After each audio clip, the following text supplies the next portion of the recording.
Hai teman-teman, maaf banget aku uploadnya kali ini agak lama karena entah kenapa aku cari filenya yang udah aku rekam itu nggak ada, jadi aku ulang lagi dari awal. Ini part 4 dari cerita teror tukang santet. Part 4-nya ini judulnya Mana Jari Saya, udah aku kasih tahu di minggu sebelumnya. Jadi langsung aja masuk ke cerita. Pagi itu Nuri main ke rumah Fitri. Namun, ia malah bertemu ayah Fitri di depan rumahnya. Matanya menangkap sesuatu yang sangat ganjil.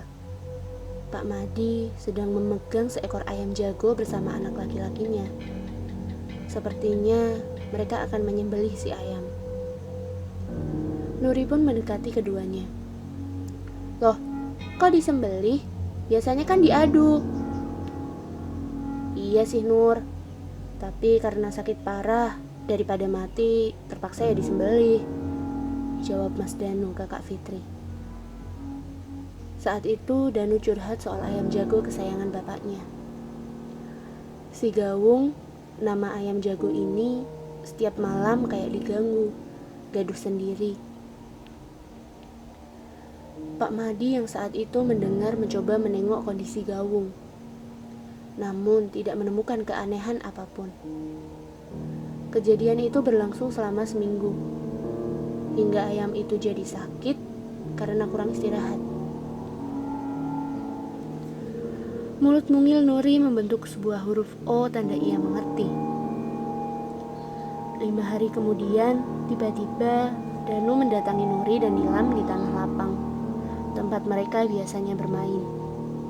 Nil, Mas mau ngomong sebentar, boleh nggak? Nilam menoleh pada Nuri.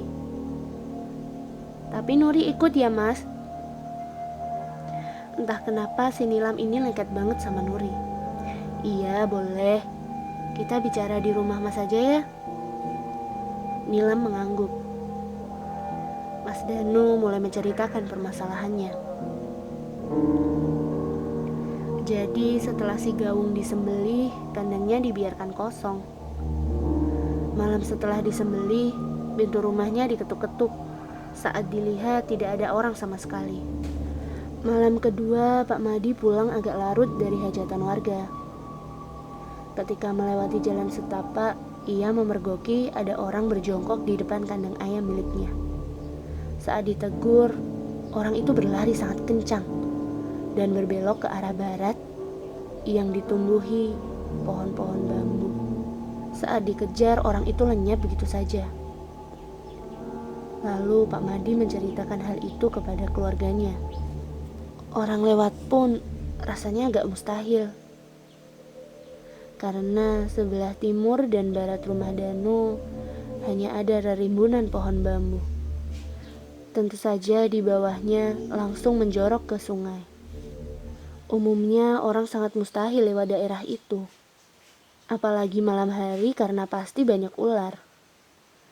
Satu-satunya rute hanya jalan setapak lurus kurang lebih sejauh 15 meter yang langsung menuju rumah Danu.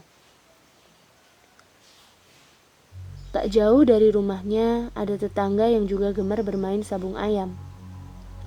Sebut saja namanya si Anwar. Dia teman Danu juga. Anwar ini kerap mengajak Pak Madi berangkat bareng ke tempat sabung ayam. Malam itu sehabis Isya, Anwar duduk sendiri di dekat surau. Saat itu Danu dan Hasim menghampirinya.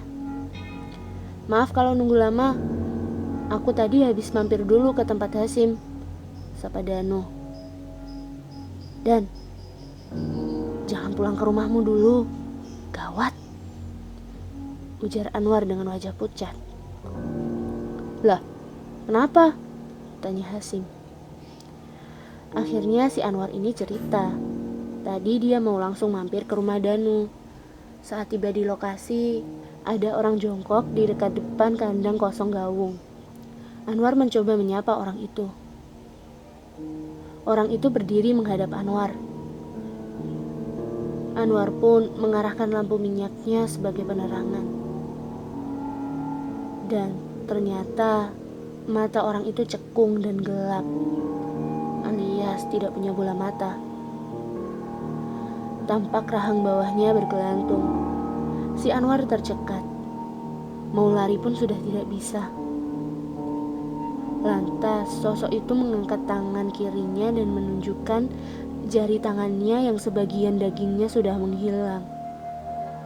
Saat itu Anwar hampir kehilangan kesadaran. Untung saja pintu rumah Danu terbuka. Ibu Danu muncul dan menegur Anwar. Bukannya menjawab, Anwar malah kabur.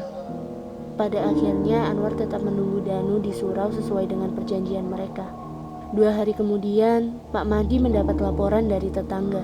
Mereka kerap kali melihat orang mondar-mandir di depan rumah. Kadang terdengar seperti orang menangis, kadang seperti orang merintih. Suara itu terdengar menyeramkan. Karena kesal atas laporan warga, Pak Madi mencoba menjebak orang itu sekali lagi. Setelah semalaman ditunggu, orang aneh itu tidak muncul. "Boleh lihat kandang ayamnya?" tanya Nilam. "Boleh." Danu mengantar Nilam ke depan kandang si Gawung. Nilam tampak berdiri diam, memperhatikan kandang si Gawung. Lalu ia mulai berjongkok, membuka pengunci pintu kandang. Kepalanya melongok ke dalam lalu keluar lagi, mengecek sesekali keadaan di sekitar kandang.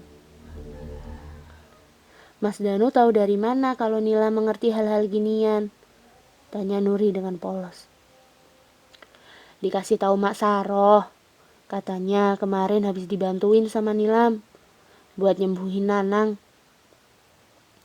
Entah beberapa kali Nilam bolak-balik memasukkan kepalanya. Sesekali mimik mukanya mengkerut dan sering memencet batang hidungnya. "Bau banget, Mas," keluh Nilam kemudian. "Ya bau lah. Namanya juga kandang ayam." Enggak. Bukan bau ayam ataupun tai ayam. Tapi Nilam mencium bau busuk bangkai." "Hah? Masa sih?"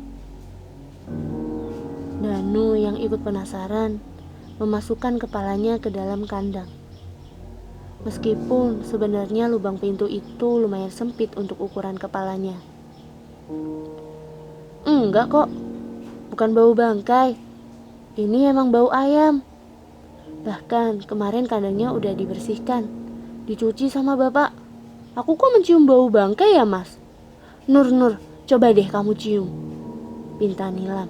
Sebenarnya Nuri juga enggan karena merasa sedikit jijik. Tapi dia juga penasaran dengan bau yang dimaksud Nilam. "Minggir dong," pinta Nuri sambil memasukkan kepalanya ke dalam kandang. "Assalamualaikum." "Waalaikumsalam." Damar, ngapain kesini?" tanya Danu.